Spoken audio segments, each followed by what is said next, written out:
Hello friends, welcome back to the channel. दोस्तों, इस video में हम बात करेंगे पेटीएम शेयर के ऊपर। एक बहुत बड़ा खुलासा हुआ है, लेकिन उससे पहले आप लोगों से रिक्वेस्ट करना चाहूँगा। पहली रिक्वेस्ट रहेगी, अगर आप चैनल को फर्स्ट टाइम देख रहे हैं प्लीज़ सब्सक्राइब करके बेल आइकन को हिट कर लीजिए। और दूसरी रिक्वेस्ट कि अगर आप डीमेट या ट्रेडिंग अकाउंट ओपन कराने के लिए इंटरेस्टेड हैं, डिस्क्रिप्शन बॉक्स में लिंक दिया गया है। दोस्तों, सबसे पहले हम बात करेंगे पेटीएम के स्टॉक प्राइस के बारे में। प्रीवियस ट्रेडिंग सेशन 14 मार्च 2022 मंडे के दिन 675.00 पे ओपन होने के बाद 719.00 का हाई बनाया और 661.50 का लो। टोटल वॉल्यूम अगर आप देखें एनएससी के ऊपर तो 1,51,56,116 674.80 के ऊपर बंद हुआ। कंपनी के मार्केट कैप की बात करें तो इस प्राइस के करस्पॉन्डिंग 43,762 करोड़ रुपए। 197 पेटीएम की एक बहुत सारे वर्टिकल्स हैं। उन सारे वर्टिकल्स में एक वर्टिकल है पेटीएम पेमेंट्स बैंक। आपको मैंने इसके ऊपर रिसेंटली एक वीडियो पोस्ट करके बताया था कि आरबीआई ने इसको बैन कर दिया है कि ये नए कस्टमर्स को ऑन बोर्ड नहीं कर सकता है कुछ दिनों के लिए। ये टेम्प्रेरी बैन है और बैन करने के पीछे का कारण बताया गया था कि ये एक आईटी ऑडिट चाहता है, यानी आरबीआई चाहता है कि 197 इनकी पेरेंट फर्म है वो इनके पेटीएम पेमेंट्स बैंक वाले वर्टिकल के लिए एक आईटी ऑडिट करवाएं। इसके लिए एक ऑडिट कमेटी को का आईटी कमेटी बनाया जाए और उसकी पूरी ऑडिटिंग करी जाए और उसके ऊपर बाद में कुछ चीज़ें हमें क्लियरली पता चलेंगी। देखो, इनको कोई डाउट रहा होगा तभी तो आरबीआई ने ऐसा कदम उठाया, लेकिन हाँ, ये डाउट कहीं ना कहीं सच होता हुआ नज़र आ रहा है। ये देखिए, बहुत बड़ा खुलासा हुआ है। आरबीआई ने पनिशमेंट इसीलिए दिया था, आरबीआई ने अपना डंडा इसीलिए चलाया था पेटीएम पेमेंट्स बैंक के ऊपर, क्योंकि पता चल रहा है कि चाइना की कुछ फर्म्स के साथ इन्होंने डेटा शेयर किया हुआ है। जी हाँ, RBI barred Paytm payments bank from taking on new customers on March 11। March 11 को आरबीआई ने ये जो डंडा चलाया था पेटीएम पेमेंट्स बैंक के ऊपर, इसके पीछे का सीधा सा कारण ये है कि यहाँ पे बहुत से ऐसे चाइना के अंदर बहुत सी ऐसी कंपनीज़ हैं जो डायरेक्टली पेटीएम पेमेंट्स बैंक के अंदर डायरेक्टली तो नहीं इनडायरेक्टली ओन करती हैं। और ये पेटीएम पेमेंट्स बैंक का जो सर्वर है ये इन कंपनीज़ के साथ कुछ डेटा को शेयर कर रहा है और ये इंडिया के रूल्स के बिल्कुल अगेंस्ट जाता है। तो इसीलिए यहाँ पे ये कदम उठाया गया था। देखिए, आरबीआई को डायरेक्ट बात पता नहीं थी, लेकिन उसको कहीं ना कहीं डाउट था और उस डाउट के लिए ही वो आईटी ऑडिट की बात कर रहा था और ये बात खुल के सामने आई है। यहाँ पे एनुअल इंस्पेक्शंस जो कराया गया था आरबीआई के द्वारा, रिजर्व बैंक ऑफ इंडिया के द्वारा, इससे पता चला कि कंपनी का जो सर्वर है बहुत सारी इन्फॉर्मेशन चाइना बेस्ड एंटिटीज़ के साथ शेयर कर रहा था जो इनडायरेक्टली स्टेक ओन करती हैं पेटीएम पेमेंट्स बैंक के अंदर।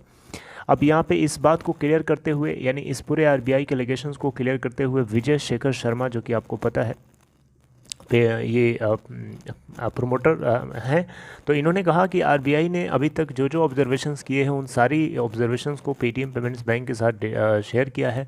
और यहाँ पे जो बात कही जा रही है इसका कोई भी रेफरेंस नहीं है, कोई भी इस तरीके का सबूत नहीं है कि डेटा को जो है आउटसाइड सर्वर्स, आउटसाइड कंट्री के बाहर जो सर्वर्स उनसे शेयर किया गया हो या कंट्री के बाहर कोई एंटिटीज़ हैं या अनऑथराइज पर्सनल या नेशनल और इंटरनेशनल कोई भी एंटिटी हो जिसके साथ ये डेटा शेयर किया गया, कोई रेफरेंस पॉइंट नहीं है।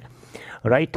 और यहाँ पे ये भी बताया गया कि बैंकिंग सेक्टर रेगुलेटर यानी आरबीआई ने अभी तक किसी भी तरीके का कोई कंसर्न रेस किया है इसके ओनरशिप को लेकर के। पेटीएम पेमेंट्स बैंक के अंदर मिस्टर शर्मा जो है ओन करते हैं 51% और जो रेस्ट पार्ट है वो 197 कम्युनिकेशन जो पेरेंट फर्म है पेटीएम की वो ओन करती है। तो यहाँ पे मिस्टर शर्मा ने ये भी बताया, यानी विजय शेखर शर्मा ने ये भी बताया कि आरबीआई का जो ऑब्जर्वेशन है इससे बहुत ही क्लियर कट साफ साफ पता चलता है कि ये कॉम्प्लायंस को ध्यान में देना चाहिए, मतलब इनको ध्यान देना चाहिए कि कौन कौन से कॉम्प्लायंस हैं जिनको ये फॉलो करना चाहिए जो भी एंटिटीज़ हैं। और जो एक्सपेक्टेशंस है वो क्लियरली चॉक आउट किया गया है। एक टाइमलाइन दी गई है कि आरबीआई के द्वारा कि ये एक उस टाइमलाइन के भीतर जो आईटी ऑडिट कराएं। हालांकि यहाँ पे टाइमलाइन स्पेसिफिकली कोई बताया नहीं गया, लेकिन यहाँ बताया जा रहा है कि कुछ मंथ्स दिए जा सकते हैं। ओके, सो अभी भी आईटी ऑडिट जो है यहाँ पे चलेगी। ऐसा नहीं है कि आईटी ऑडिट ख़त्म हो गई है, लेकिन हाँ ये बात कहीं ना कहीं सामने आ रही है, फर्स्ट पेज पे आ रही है। तो फिर और आगे जाके ऑडिटिंग कराएगी तो पता चला कुछ और भी चीज़ें बाहर निकल के आएँ, अब वो तो बाद में ही पता चलेगा। लेकिन यहाँ पे आईटी ऑडिट लार्जली जो है इन्वॉल्व करता है पेटीएम बैंक्स के टैक्स स्टैक को, और यहाँ पे किसी भी तरीके के डिटेल्स को शेयर करने से मना कर दिया गया आरबीआई की गाइडलाइंस को फॉलो करते हुए।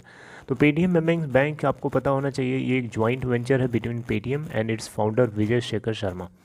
चाइना का अलीबाबा ग्रुप जानते ही होंगे आप, इसके अंदर होल्डिंग करता है, इसकी एक एफिलिएट है जैक मास आंट ग्रुप, वो भी होल्डिंग करता है इसके अंदर, पेटीएम के अंदर, राइट।